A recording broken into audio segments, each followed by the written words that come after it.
Ерке Есмаханның видеосы тарап, елдің қызу талқысына түсті. Өнер иесі кезекті тойда қызықты жағдайға тап болған.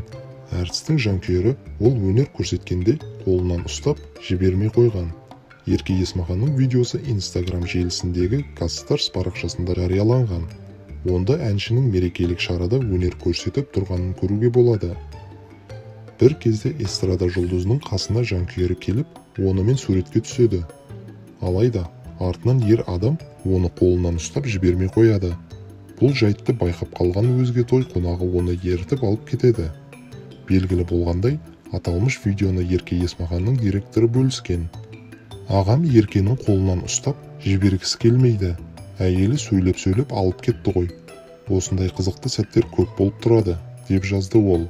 Желі қолданушылары әртістің бейне жазбасын қызу талқылап, өз пікірлерін білдірді. Ән айтқызбады ғой. Қызық аға екен. Ерке қандай қарапайым, бетін қайтармай жасын сыйлап тұр. Қатырды, әйелінен ұрыс естіген шығар. Қолынан ұстап жібермей қойғаны қызық болды, деп жазды олар.